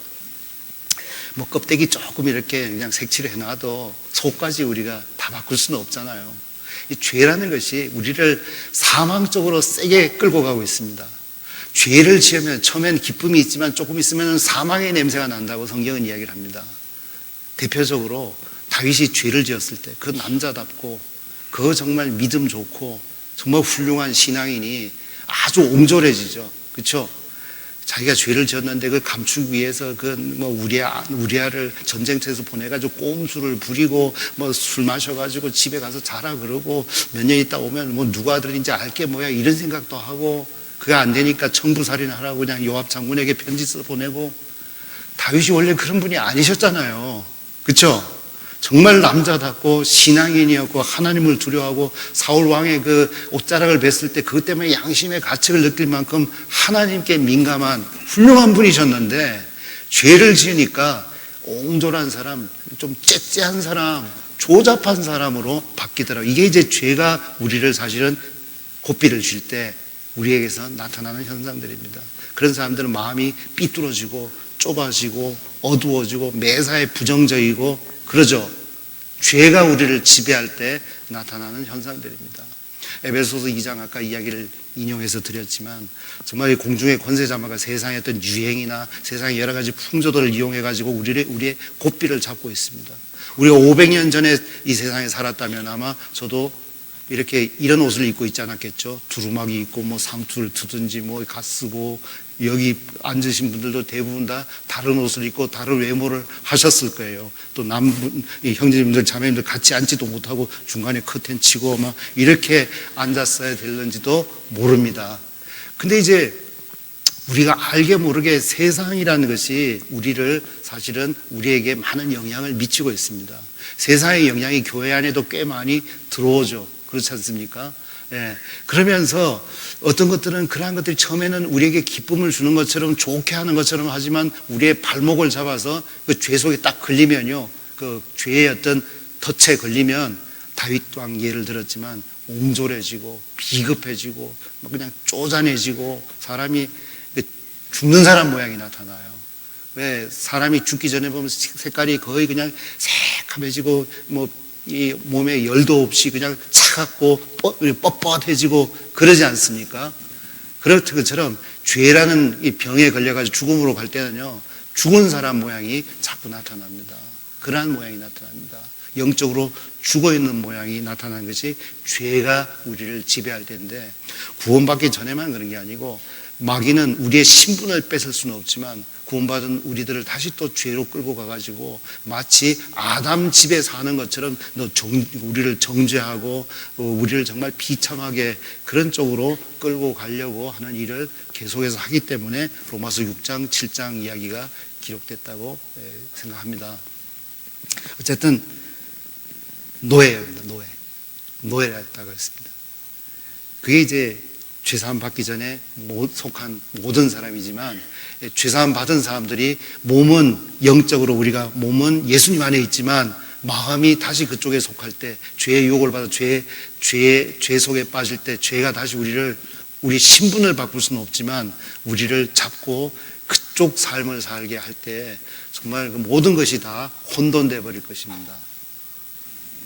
우리는 정말 죄사함 받고 하나님을 기뻐하고 로마서 8장에 말한 대로 하나님을 생각하면서 승리하는 삶을 살도록 지으심을 받고 부르심을 받았는데 이제 그러지 못하게 또 세상에 있는 동안에 육신 안에 있는 동안에 사단이 죄를 통해서 사망을 통해서 우리들에게 그러한 일들을 하고 있다 그랬습니다. 근데 그 이야기를 제가 길게 하고 싶지 않은 것은 이 이야기를 너무 길게 하고 뒷이야기를 짧게 하면은 뒷이야기는 별로 생각이 안 나고 기억이 안 나고 이 부분만 더 많이 생각이 날까봐 이야기는 이 정도에서 정리를 하고 뒷부분으로 바로 넘어가겠습니다. 의로 말미암아 은혜도 또한 의로 말미암아 왕노릇하며 이 부분을 좀 더 이야기를 드리고 싶어서 짧게 이야기를 드렸습니다. 은혜가 왕노릇하는데 은혜는 의라는 수단을 통해서 왕노릇한다는 것을 이야기합니다. 히브리서에서는 은혜의 보좌라는 표현이 있습니다. 은혜란 말을 또 은혜 같은 이런 좋은 말들은 오해를 많이 하죠. 사실 굉장히 좋은 말들은 오해하기가 굉장히 쉽습니다. 굉장히 쉽습니다. 은혜란 말도 그래요. 은혜란 말들, 세상 사람들이 자유란 말들을 오해를 많이 해가지고 난 자유다 하면서 모든 질서를 다 어기는 것도 자유라고 생각할 때가 있었습니다.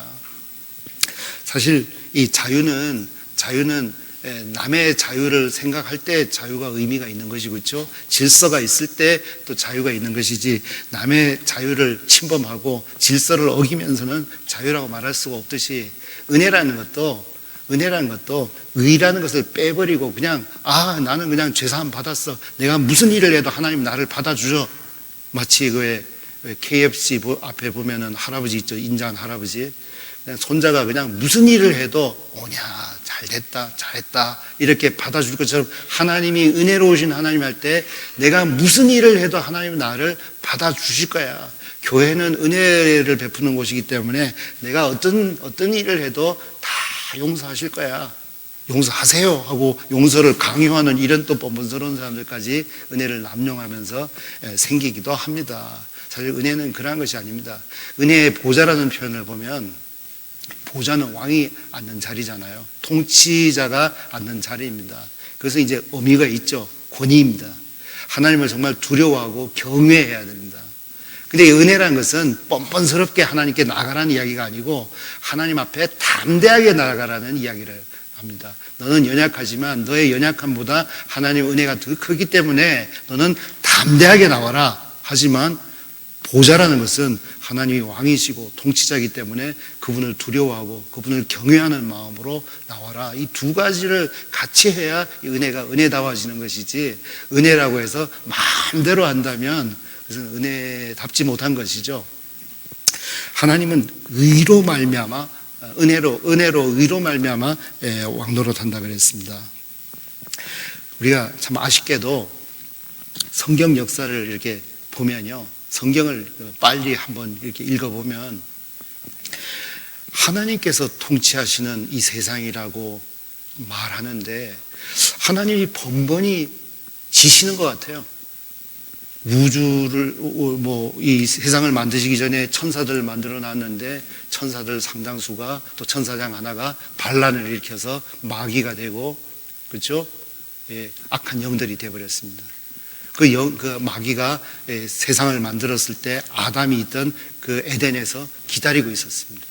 그래서 첫 번째 사람 아담이 하나님의 말씀을 버리고 그 마귀의 말에 넘어가가지고 그 편에 서가지고 범죄했습니다. 반역을 한 거죠. 이제 하나님께서 뭔가 계획을 가지고 세상을 만드시고 사람을 만드셨는데 이 세상의 역사를 보면 하나님이 계속 지시는 것 같아요. 아담의 아들 여러 있었겠지만 대표적으로 가인, 아벨이 있었는데 2세대죠. 2세대에서 가인이 아벨을 죽여버렸습니다. 남들이 나쁜 짓 하는 걸 봐가지고 우리가 반복하는 게 아닙니다. 우리 속에 어떤 죄성이 있다는 것을 이야기를 하죠. 하나님이 그냥 우리 인간적으로 보셨을 때 얘들 안 되겠다 하는 이런 생각 하셨을 것 같습니까? 그러면 이제 하나님은 아니지만 우리가 생각할 때는 하나님께서 아담을 만들고 에덴을 만드시고 했을 때 뭔가 좀 잘 될 것 같은, 우리 생각할 땐 그랬는데 그냥 처음부터 반역하고 하나님 떠나고 서로 죽여버리고, 노아 시대에는 죄가 너무 많아가지고 죄들이 너무 많아가지고 하나님께서 도저히 그냥 내버려 둬서는 안 되겠다 해서 심판을 하신 거 아닙니까? 심판을 하고 8명만 남겨놔가지고 이제 좀 나를 잘 알고 구원받은 사람들이니까 어떻게 좋은 세상이 오지 않겠나 이런 기대를 하실 수도 있었겠지만 몇 세대 지나기 전에 바벨탑 쌓아가지고 우리가 하나님 몰아내고 이제 우리가 하나님 하자 이런 운동을 이제 하고, 이 세상이 그랬습니다. 하나님께서 다시 아브라함이라는 사람을 택해가지고 뭔가 더 일을 하시는데 아브라함 자손 가운데 이제 이 요셉 시대에 이스라엘 백성들이 애굽에 내려가가지고 종이 돼가지고 죽을 고생을 합니다. 마귀는 그냥 이 민족 가운데 뭔가가 생길 것 같은 걸 알고는 이 민족을 그냥 없애버리려고 하는 그런 계획을 하고, 그래서 이제 어렵게 구원을 받았지만 광야에서 범죄하고 가나안 땅에 들어가서 우상 숭배하고 하나님의 백성이면서 정말 하나님의 마음을 아프게 하는 일만 골라서 하는 것 같은 게 구약의 역사 아닙니까? 그렇지 않습니까? 다윗 같은 훌륭한 사람이 나와가지고 앞으로 장차 메시아가 다윗처럼 저런 왕이 되실 거야 이렇게 사람들이 생각을 했는데 다윗도 큰 범죄 속에 들어가가지고 그 범죄 이후에 그 왕자가 다른 왕자를 죽이고 왕자 하나가 아버지를 죽인다 그러고 반역을 하고 나라 전체가 정말 말이 아니었습니다. 그렇죠? 솔로몬은 많은 아내를 둬가지고 우상 숭배를 하고 그 죽고 나서 이제 이스라엘 나라가 둘로 쪼개지고 결국은 두 나라 북이스라엘 남유다 다 멸망해버리고, 예수님이 오셨을 때 그 예수님도 배척해버리고 전 세계로 흩어져버리고, 하나님이 하신 일들을 보면 지금까지 보면은 잘 되는 것보다는 거의 안 되는 것처럼 보이죠. 그렇지 않습니까? 우리는 그냥 아무 생각 없이 보면 하나님보다 마귀가 훨씬 더 힘이 있는 것처럼 느낄 수 있습니다. 그래서 정말 하나님이 나를 도우실까 하는 데 대해서 의구심을 갖기도 합니다만 성경이 말하는 것은 그러한 것이 아닙니다. 은혜가 의로 말미암아 왕노릇한다 그랬습니다. 자, 이것은 이제 정말 우리 신앙생활에는 중요한 부분입니다. 하나님께서는 마귀가 많은 일을 하고 있지만 또 했지만 앞으로도 할 것이지만 은혜의 통치를 계속해서 한다는 것입니다. 통치자가 있다는 것은 뭘 이야기합니까? 그 나라의 질서를 세우고 필요한 것들을 없애고 필요한 것들을 하고 필요 없는 것들을 없애기도 하고, 그렇죠? 적을 없애고 좋은 것들은 장려를 하고, 이게 이제 통치자가 해야 될 일이죠. 하나님께서는 결국은 마귀를 없애는 일을 할 것입니다. 죄를 없애는 일을 하실 것입니다. 모든 악한 것들을 다 정리하는 일을 결국은 하실 겁니다. 우리는 지금 이제 그쪽으로 가고 있는 것입니다. 근데 그까지 가기 전에 지금 우리도 그것을 좀 알면서 내가 지금은 이렇지만 나는 방향이 그쪽이야 하고 방향을 가지고 이제 그쪽을 쳐다보면서 살아야지. 난 왜 이럴까? 이렇게 이제 그쪽 쳐다보지 않고 자기를 쳐다보고 마귀가 하는 일을 쳐다보면 마치 하나님이 너무 오랫동안 일을 하셔서 이제 연금 생활로 들어가셔가지고 이제 뭐 어디 병원에 계시는지 하고 뭐 이제 우리가 열심히 하나님 섬기고 좀 돌봐드려야 되겠다 이런 착한 생각을 하시기도 가끔 하시더라고요. 근데 성경이 절대로 그런 것을 가르치지 않습니다. 하나님은 은혜로 통치를 하고 계시는데 다만 우리와 생각이 다르고 차원이 다르다는 겁니다. 예를 들어서 욥이 고난받는 것을 한번 생각해 보십시오. 하나님께서 천상에서 회의를 했습니다. 이 욥처럼 나를 잘 섬기는 사람들 네가 받느냐 할 때 참 우리가 모르는 것들이 많은데 그 중에 하나가 마귀도 그 회의에 참모 회의에 참석을 했어요. 그래서 아주 나쁜 발언을 해가지고 내가 욥을 시험하겠습니다. 그래서 가진 것을 다 뺏고 그래가지고 하나님 저주하게 만들겠습니다. 해봐라. 그렇게 해서 이제 욥은 이유 없이 어려움을 당한 겁니다. 재산 다 뺏기고 자식들 다 죽고 온몸에 병이 생기고 그렇죠? 그런 회의가 있어가지고 그 회의 결과로 자기가 이렇게 고통당한 줄 알았다면 참기가 좀 쉬웠을 텐데 느닷없이 그런 일이 생겨가지고 욥이 굉장히 어렵고 당황했을 겁니다. 그래서 나중에는 내가 그렇게 별로 죄 안 졌는데 하나님 해도 너무 하신다는 이런 표현들을 간혹 합니다. 욥기가 40장이 넘는데요. 굉장히 길어요. 앞에 부분 계속 있다 보면 정말 욥 죽겠다. 나한테 이런 욥에게 내린 시험이 내리지 않은 것에 대해서 너무 감사하다. 이런 마음을 우리가 가질 수 있죠. 앞이 너무 길어서 그래요. 제가 만약에 욥기를 써서 물론 제가 쓸 수 없지만 제가 썼다면 앞에 부분은 한 1, 2장으로 끝내고 뒷부분을 한 40장 가까이 썼을 것 같은데 이 앞에 부분 고생한 부분을 한 40장 가까이 쓰고 뒷부분을 너무 짧게 써가지고 앞에 부분의 인상이 너무 길고 그냥 뒷부분이 너무 작아서 좀 아쉬워요. 그래서 우리가 앞에 부분은 빨리 쫄보기 통해서 빨리 읽고 뒷부분은 돋보기 통해가지고 크게 확대해가지고 이런 독서법을 좀 개발을 해야 될 것 같습니다. 제가 이제 영화나 이 소설을 읽으면요. 이 처음에 보면 주인공들이 죽을 것 같고 너무 적이 많아가지고 안 될 것 같아요. 그래서 항상 뒤부터 먼저 읽습니다. 뒤에 결말을 가지고 죽었는지 살았는지 보고 그러고 나서 안심하고 이제 뭐 그래도 안 죽어 하면서 마음 놓고 이제 영화를 보고 이제 소설을 읽거든요. 성경도 좀 어려우실 때는 요한계시록 제일 마지막 부분을 먼저 읽으세요. 요한계시록 21장, 22장. 결국은 이렇게 끝날 것이다. 됐어. 그리고 이제 무슨 일이 일어나도 저쪽으로 갈 것이다. 이렇게 성경을 좀 읽으시면 한번 도움이 되실 거예요. 제가 그렇게 읽습니다. 우리가 이제 우리 주위에서 일어난 일이나 교회사 가운데서 일어난 그리스도인들 가운데 세상에 일어난 일들을 보면은 마치 욥기에 1장부터 한 40장 앞에 거의 끝까지 일어나는 많은 어려움들, 사단이 역사하는 것만 더 잘 보이는 이런 것들처럼 느껴질 때가 있죠. 그렇지 않습니까? 그렇지만 사실 최후 승리를 하는 자가 승자예요. 하나님께서는 그렇게 하셨어요. 그렇지 않습니까? 최후 승자가 승자인데 하나님께서 욥을 거기서 건져내셨습니다. 에스더 성경을 보십시오. 이방 가운데 유대인들이 이방 나라 페르시아에 남겨졌습니다. 그래서 그 하만이라는 나쁜 신하 하나가 왕을 속여가지고 유대인들을 진멸시켜야 된다고 했습니다. 그래서 법을 만들고 유대인들을 다 죽이는 일을 할 때에 정말 하만이 그 나라의 왕 다음의 위치를 차지하고 모든 법률들이 그 하만의 어떤 의도를 따라서 제정이 되고 할 때에 그 수천 년 전에 일반 그 다른 민족들 가운데서 딴 나라에서 와가지고 사는 이스라엘 민족들이 무슨 대책이 있겠습니까? 죽어서 끝이 나는 게 마땅한 것처럼 이렇게 보이지만 하나님께서 아슬아슬하게 에스더를 통해 가지고 그렇죠? 모르드게를 통해 가지고 그들을 구원해내고 하만을 죽여버리는 그런 일이 기록되어 있습니다. 앞에 부분을 너무 이렇게 길게 기록하시니까 우리가 자꾸 이게 앞에 부분에 대한 인상이 너무 많아가지고 너무 고생한다 생각하는데 뒷부분을 생각을 하셔야 돼요. 그렇죠? 하나님께서 그때도 하만이 득세할 때도 은혜로 통치하고 계셨고, 그래서 에스더를 왕으로 만드실 때 벌써 구원할 계획을 하나님께서 하신 거죠.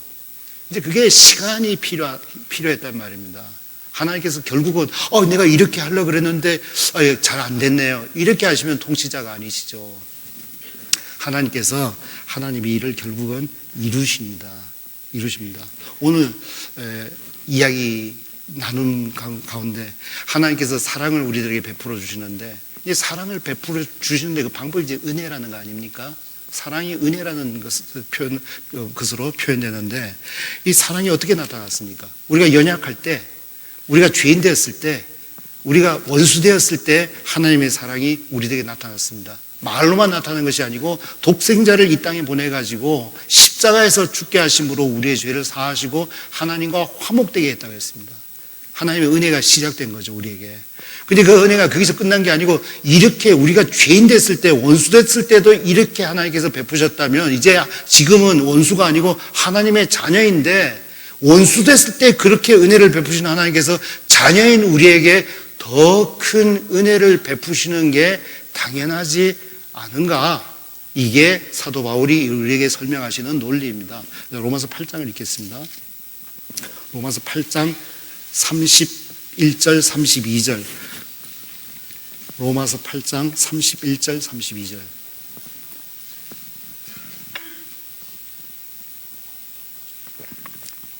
31절은 제가 읽고요, 32절은 다 같이 한 목소리로 읽겠습니다. 그런즉 이 일에 대하여 우리가 무슨 말하리요? 만일 하나님이 우리를 위하시면 누가 우리를 대적하리요?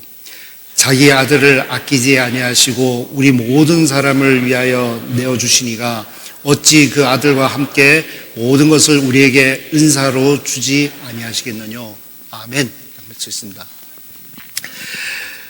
자기 아들을 아끼지 아니고 우리 모든 사람을 위하여 내어주시니, 이것은 이제 이미 우리를 구원하신 하나님의 은혜입니다. 그렇죠? 우리가 연약할 때, 죄인 됐을 때, 원수 되었을 때 하나님께서 하신 일을 다시 이렇게 표현하고 있습니다. 그래서 이제 우리는 이제 원수가 아닙니다. 하나님 집안의 권속이 됐습니다. 그렇죠? 하나님의 자녀가 되었습니다. 예수님 안에 들어와 있는 사람이 됐습니다. 이제는 사망과 죄의 통치를 받는 게 아니고 은혜와 의의 통치를 받는 자들이 됐단 말입니다. 죄는, 사망은 우리를 아주 나쁜 곳으로 끌고 갔지만, 그래서 우리를 노예 삼았지만, 여기 하나님의 통치는 그런 통치가 아니죠. 은혜의 통치입니다. 그것을 이제 이렇게 표현해요. 그때 죄인 됐을 때, 원수 되었을 때 아들을 아끼지 않은 분이 지금 아들 된 우리, 하나님의 자녀들 된 우리들을 위해서 누굴 아끼겠냐 말입니다. 그때보다 훨씬 더 나은데, 그러니까 구원하실 때, 우리를 죄에서 구원하실 때 베푸셨던 은혜보다 더 큰 은혜가 우리와 함께 하고 있다는 것을 지금 사도 바울께서는 지금 이야기를 하고 계신 거예요. 그게 이제 더욱이라는 표현입니다. 그때도 아끼지 않았는데, 원수 됐을 때도 아끼지 않은 분이 자기 사람인데, 아들인데 뭘 아끼겠냐? 왜 안 도와주시겠냐? 그 말입니다. 교회사를 보면요, 마귀가 정말 늘 이기는 것 같습니다. 예수님께서 부활 승천하시고 이제 오순절날 성령이 내려가지고 몇몇 사람들이 구원받았을 때 바로 마귀가 교회를 핍박하고, 그래서 사람들이 도망 다니고 핍박 당해가지고 감옥 가고 죽임 당하고, 그래서 더 멀리 도망가고. 초기 교회사를 보면은 이 교회가 복음이 오래 갈 것 같지가 않아요. 교회사를 읽어보면은 하나님 좀 뭐 하세요? 좀 도와주시지, 이런 마음이 들어요, 그냥 읽으면. 그래서 항상 뒤를 읽어야 됩니다. 뒷부분을 읽고 나서 그래서 이제 다시 읽어야 되는데, 하나님께서 거의 1500년 가까이 그 종교개혁 이전까지 복음을 가진 사람을 남겨두셨지만 정말 그들은 이단자로서 숨어서 이렇게 살았습니다. 사단이, 죄가 이기는 것처럼 이 세상 역사가 그렇게 보입니다. 근데 하나님께서 불꽃을 준비를 하셨고 그 사람들을 통해서 여러 사람들이 복음의 그 사도 바울이 기록에 나왔던 이 성경 말씀에 있는 복음의 진리가 다시 한번 재해석되고 그것이 드러나고 그러한 사람들이 전도를 하고 전도를 해서 그쪽 복음이 일어났던 그 유럽에서는 굉장히 멀리 떨어지는 우리나라까지 이 복음이 19세기에 들어왔죠. 그래서 이제 우리가 이 복음을 들었습니다. 제가 선교사로 오래 외국에 살아봤는데 선교사를 보내는 나라가 거의 없습니다. 미국 아니면 대한민국입니다. 3등은 있는데 3등은 2등하고 사이가 너무 차이가 나가지고 3등이 없는 거예요. 1등, 2등밖에 없는데 미국은 인구가 대한민국보다는 6배, 7배 많죠. 인구 숫자로 보면은 인구 비례로 보면 대한민국이 선교사를 더 많이 보냅니다. 물론 얼마만큼 퍼센테이지가 이 구원받은 사람인지 모르겠지만 정말 그 대단한 나라예요. 또 우리가 보낸 선교사들도 꽤 많지 않습니까? 우리가 여기서 이 복음을 듣고 구원받고 이 많은 사람들이 모이고 또 복음을 위해 살고 선교사를 보낼 수 있고 이것은 은혜의 통치의 승리입니다. 동의하시죠? 네, 정말 이만큼 우리나라만큼 이 교회당 건물이 많은 나라도 참 없고 또 구원받는 식구들이 이렇게 많이 모인 나라도 그렇게 많지는 않습니다. 그렇게 많지 않습니다. 하여튼 이게 이제 은혜의 통치의 어떤 열매라고 말할 수가 있습니다. 기적입니다. 기적이죠. 아까 이야기 드렸지만 하나님께서 마지막에 모든 것들을 사실은 정리를 하실 겁니다. 자, 빨리빨리 좀 보겠습니다. 계시록 19장.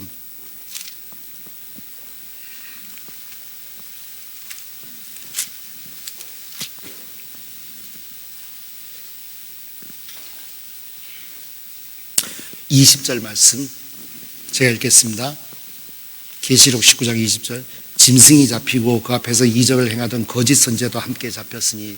자, 이제 짐승 거짓 선지자가 잡힙니다. 그 다음에 20장 2절. 용을 잡으니 곧 옛뱀이요 마귀요 사단이라 잡아 1000년 동안 결박하여. 그 다음에 7절 말씀. 천년이 참에 사단이 거옥에서 나와서 땅의 사방 백성 곡과 마곡을 미혹하고 모아 싸움을 붙이리니 이렇게 해서 10절에 보면은 또 저희를 미혹하는 마귀가 불과 유황못에 던지우니 거기는 짐승과 거짓 선지자도 있어 세세토록 밤낮 괴로움을 받으리라. 마귀는 결국은 그리로 들어갑니다. 그렇죠? 예. 왜냐하면은 하나님의 은혜의 통치가 죄와 사망의 통치를 사실은 이기시는 거죠. 결국은 그렇게 됩니다. 지금 죄와 사망의 통치가 이 세상에서 이기는 것처럼 보여질지라도 그것은 잠깐 현상이고 결국은 이렇게 된다고 그랬습니다. 이 뒷부분에 백보자 심판을 보면요. 백보자 심판의 13절에 보면은 사망과 음부도 다 불못에 던지웁니다. 생명체에 기록되지 못한 모든 사람들이 다 그 불못에 던지운다고 이야기를 했습니다. 21장 읽겠습니다. 21장 1절 2절. 또 내가 새 하늘과 새 땅을 보니 처음 하늘과 처음 땅이 없어졌고 바다도 다시 있지 않더라.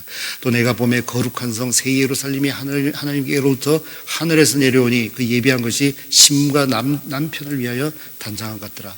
자, 조금 있으면, 언제인지 모르지만 조금 있으면 이 땅이 없어지고 새 하늘과 새 땅이 어디로선가 내려온다 그랬습니다. 이게 이제 하나님의 통치의 어떤 우리 세상으로 말하면 마지막입니다. 영원한 세상의 시작이죠. 이런 쪽으로 지금 우리가 그쪽으로 가고 있는 것입니다. 로마서 8장에는 정말 이 세상 만물들도 하나님의 아들들이 나타나기를 고대한다 그랬습니다. 죄를 지었을 때 사람들만 고통하는 것이 아니고 짐승들도 모든 피조 세계가 같이 고통하는데 언젠가는 그 모든 것을 은혜의 통치가 다 회복하게 될 것이라는 것을 성경은 이야기하는데 자연도 그것을 안다 그랬습니다. 그러한 쪽으로 가고 있습니다. 베드로후서에서는 우리의 모든 몸이 세상 모든 것이 다 풀어질 것이다. 다시 말하면 우리가 그냥 분해돼 가지고 다시 새로운 몸을 얻게 될 것이라는 것을 이야기를 하고 있습니다.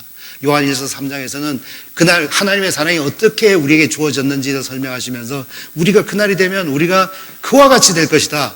예수님처럼 될 것이다 하고 이야기를 합니다. 이것이 은혜의 통치의 마지막 부분입니다. 자, 이제 시간이 돼서 이제 좀 정리를 하겠습니다. 구원받았으니까 세상에서 잘 살 생각하지 말고 고생하면서 그냥 살자, 이렇게 하는 것이 이 기독교, 다시 말해 우리 신앙이, 성경이 가르치는 바가 아닙니다. 수녀들이나 수도사들이 시커먼 옷, 망토 입고 모자 쓰고 숙이고 그냥 이렇게 부르는 노래들 있죠. 아주 어둡죠. 네, 그런 노래를 불러야 될 사람들이 아닙니다. 우리가 마틴 루터가 종교개혁을 하고 나서 많은 것들을 했지만 그 중에 하나가 찬송가를 많이 작시를 했어요. 그 중에 우리 찬송에도 있지만 왜 내 주는 강한 성이요, 이런 찬송 있죠. 예, 그는 가톨릭 신부였는데 굉장히 어둡고 무거운 노래만 부르던 사람이었는데 그가 하나님을 깨닫고 복음을 알고 나서는 굉장히 밝고 승리의 노래를 부른 거죠. 제가 노래를 잘 부르면 좀 부르겠는데 나중에 찬양대에서 부르실 때 제가 불렀다고 여겨주시고요. 어쨌든 이 마틴 루터가 굉장히 밝고 힘있고 승리의 노래를 했습니다. 이게 이제 우리가 불러야 될 찬송입니다. 죄송합니다만은 제가 이제 개인적으로는 좋아하는 찬송이 좀 있고요, 별로 안 좋아하는 찬송들도 있습니다. 이건 제 개인의 취향인데요, 제가 좋아하는 찬송 조금 밝은 찬송들이고 제가 안 좋아하는 찬송들은 좀 어둡고 구슬픈 찬송들이에요. 예를 들면 안 좋은 찬송이 내 주를 가까이 하려 함은 십자가 짐 같은 고생이라, 꼭 이제 수도승들이 시커멓게 이러면 물론 그런 주제의 어떤 말씀에는 맞겠지만 개인적으로는 별로 안 좋아합니다. 우리는 그런 찬송을 불러야 될 사람들이 아니고, 지금은 이렇지만 우리는 장차 새하늘과 새 땅에 들어가고 그때까지도 우리가 보호하심을 받고 사는 사람이다. 우리에게 어려움이 있지만 우리의 당하는 어려움보다 하나님의 도우심이 사실은 더 많다. 이걸 내가 몰라서 지금 이렇게 살지 알면 훨씬 더 훌륭하게 살 것이다. 이게 우리가 가져야 될 마음이라고 생각을 합니다. 우리는 아담에게서 예수님에게로 옮겨졌습니다. 우리가 구원받을 때 우리도 모르는 사이에 옮겨졌습니다. 이제 우리는 죄와 사망의 통치를 받는 게 아니고 은혜의 통치, 의의 통치를 받는 사람이 됐단 말입니다. 하지만 이제 문제들은 좀 있습니다. 우리가 바로 하늘나라 가 있는 것이 아니고 세상에 있고 육신 안에 있기 때문에 몇몇 가지 어려움들은 있습니다. 그렇죠? 육신이 약하기 때문에 또 죄의 유혹이 있기 때문에 때때로 우리의 어떤 신분을 잊어버리고 내가 마치 아담 속에 있는 것처럼, 마치 내가 세상에 있기 때문에 세상 사람들처럼 살아야 되는 것처럼 이런 생각 속에서 죄 속에 죄의 유혹을 받고 잘못된 삶을 살기도 하고 잘못된 생각 가운데 빠지기도 합니다. 또 어떤 사람들은 하나님께서 우리를 위해서 준비하신 것들을 잘 누리고 잘 따라서 가는, 다시 말하면 하나님이 밀어주는 힘을 가지고 가는 게 아니고 자기 힘으로 하나님을 섬기려고 하다가 어려워하고 이렇게 공고한 사람이라는 이런 고통을 하기도 하는 것은 우리가 어떤 신분으로 가졌는지, 하나님께서 우리에게 은혜로 어떤 것들을 준비하셨는지를 잘 적용하지 못해서 생기는 문제들이라고 생각을 합니다. 다시 말씀드리지만 우리가 죄사함 저쪽에서 받았다면 여기 이제 죄사함 받아서 교회 안에 또 이 아담 안에 있습니다. 어디로 가냐면 저 천국 쪽으로 가고 있습니다. 그렇죠? 네, 가고 있습니다. 그래서 지금 좀 넘어져도 어려움이 있어도 어디로 가는 겁니까? 저쪽으로 가는 겁니다. 마치 어린아이가 걸음마를 할 때 한 걸음 뛰었는데 넘어지고 또 한 걸음 뛰었는데 또 넘어지고 어렵게 일어날 때 그 아이가 어른처럼 생각한다면 어떻게 하겠습니까? 아유, 나는 걸음 걷기는 포기해야 될 것 같아. 이거 걸어가지고 살 거 아닌 것 같아. 그냥 기면서 살지 뭐. 이렇게 하는 어린아이가 있으면은 좀 문제가 있는 거죠. 그렇지 않습니까? 지금 내가 걷는 것이 굉장히 어렵고 스스로 서는 것도 힘들지만 결국 나는 잘 뛰는 사람이 될 거야. 그것을 생각하면서 넘어질 때마다 일어서는 거 아닙니까? 그렇지 않습니까? 네, 넘어지는 것은 현실이고 나는 결국은 잘 걷고 잘 뛰는 사람이 될 거야. 이렇게 하듯이 우리가 앞으로 은혜로 이끌어 주시는 그 방향을, 은혜를 잘 붙들고 가면은 어느 쪽으로 가는지 그 방향을 생각을 하면서 현실을 봐야 될 것입니다. 이 방향을 보지 않고 현실만 보면 실망할 때가 굉장히 많겠죠. 예, 하여튼 그렇습니다. 외국어 공부를 한 때도 보면요, 처음에 외국어 공부해가지고 외국 사람하고 이야기를 하려면 잘 안 되죠. 뭐 몇 마디 하려는데 확 웃어버리고 뭐 말도 잘 안 되고 이러니까 난 외국어의 소질이 별로 없는가 봐. 그냥 통역이나 뭐 써가지고 그냥 간단하게 말하고 뭐 이랬으면 좋겠어. 이런 사람은 외국어를 못 하세요. 근데 외국어를 잘하는 사람은 주로 이제 용기가 좀 있는 분들이에요. 내가 지금은 이렇지만 앞으로는 잘하게 될 거야. 이 생각하면서 네가 좀 잘 알아들어 하고 이제 이렇게 말하는 사람들이 외국어를 결국은 다 잘하시더라고요. 제가 대표적인 그런 사람 중에 한 사람인데요. 하여튼 뭐 말도 안 되지만 네가 문제가 있는 거야 하고 이제 말을 하다 보니까 다 이제 서로 잘하게 됐습니다. 하여튼 그렇게 되더라고요. 신앙이란 것도 지금 넘어지는 게 계속되는 게 아니에요. 은혜가 지금은 은혜의 세계 속에 들어온 지가 얼마 안 되기 때문에 넘어지기도 하고 실수도 하지만 결국은요, 잘하고 점점 예수님의 모양에 비슷하게 가는 쪽으로 우리가 지금 그쪽 방향으로 가고 있는 겁니다. 그래서 지금은 이렇지만 기대하십시오.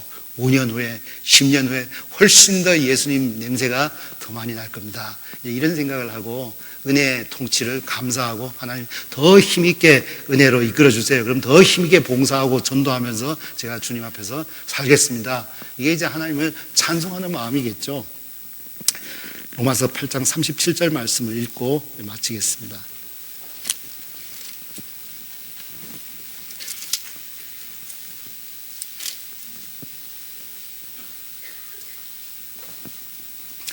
로마서 8장 37절 같이 읽겠습니다.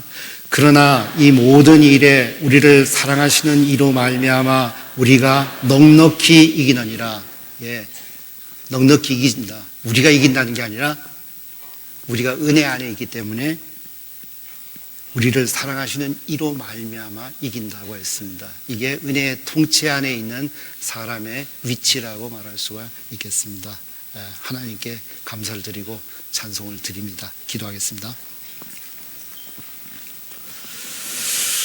하나님 아버지, 죄 속에 있던 우리를 구원하여 주신 것을 감사합니다. 또 우리를 하나님의 은혜의 집으로 들이시고 참된 소망을 우리들에게 주신 것을 감사합니다. 이 세상에서 우리가 사는 동안에 교제하며 하나님의 은혜를 받아서 하나님을 잘 섬길 수 있게 이끌어 주시옵소서. 오늘 이 시간 교제할 수 있어서 감사를 드리고 남은 시간 동안에도 우리가 하는 모든 일들을 통해서 하나님의 영광을 거두어 주시옵소서. 예수님 이름으로 기도드리옵나이다. 아멘.